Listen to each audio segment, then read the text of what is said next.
Hello YouTube, new shop supplies. Ain't that nice? This come with a sticker that was on our tire, and I just stuck it on here so I want to lose it. That on top, locking cap, seal under the cap, and this is in a sealed plastic bag, so that was very nice of them to make sure when it was shipped it never leaked.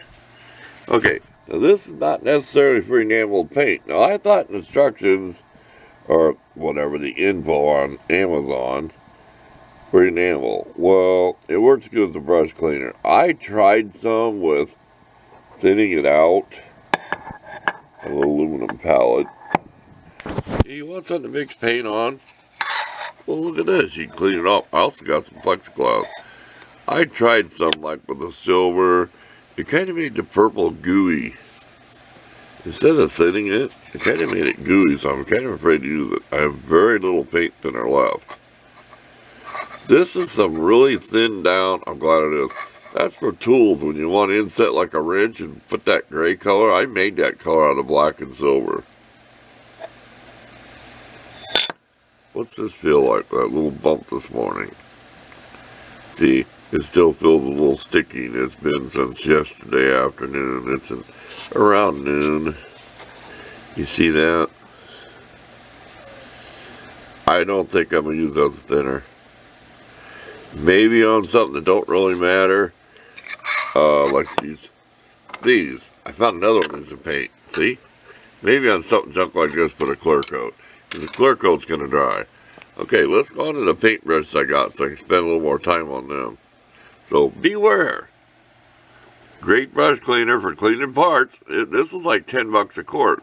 Why can't I drive to the city and get it for that price? By the time I use gas in the car, and it's probably $10 at the store. You know it is. I bet it's $12.99 or something at the big box store for this. Somebody can look it up for me if they want to. It's a whole quart. Okay, on to the brushes. That was the really good bargain. Okay, these were like $6. I know they weren't 7, 6 something. I put them in order, okay? You got a 000 over here, okay, look at that. See the point? You go over here, in my opinion, you got a 0 and a 00. I think they're mismarked. Wouldn't you think the 00 should be the one on the left, more pointed? Look at the variety.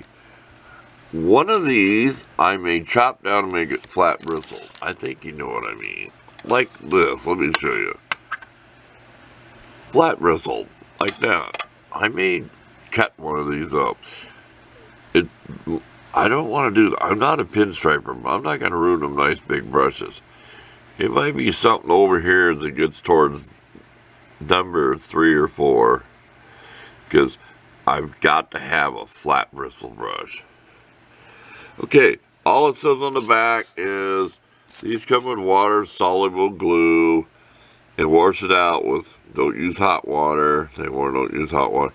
And that's just what makes it look nice and to work the tip. And I already had one out and did it. So it's just like a Elmer's glue or something. There's hardly any in there. You can kind of tell when you bend the bristles. But aren't these nice? Let me get up here real close. I'm sure if you look, you're going to find them if you want them. But $6? There's what, 11 of them?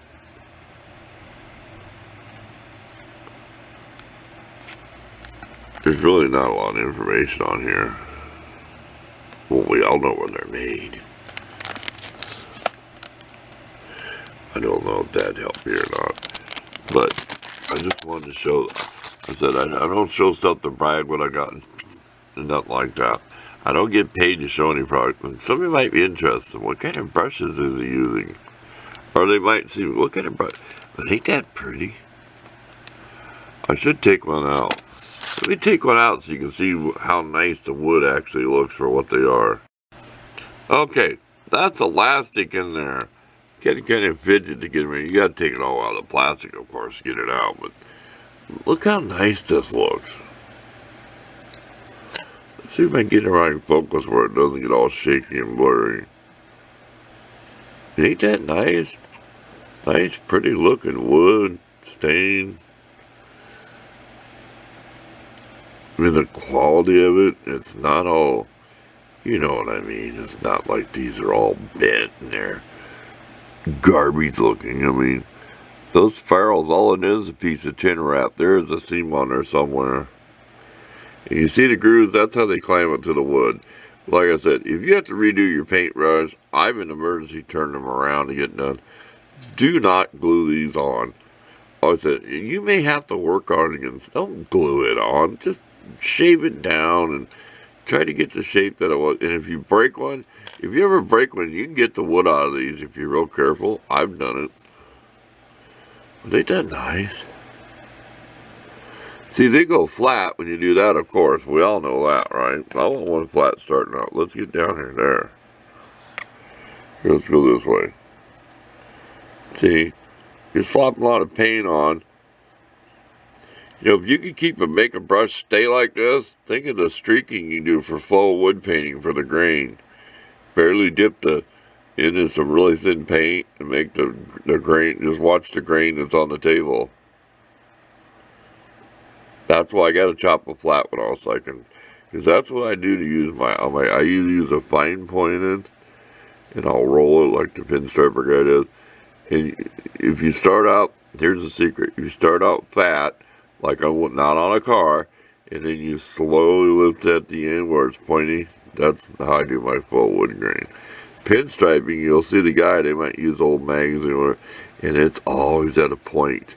And if he wants a little more, if you watch videos, they kind of push down to make it fatter. I'm not a pinstriper. I don't want to be. Okay, that's about it. I'll leave you a couple pictures. Thanks for watching.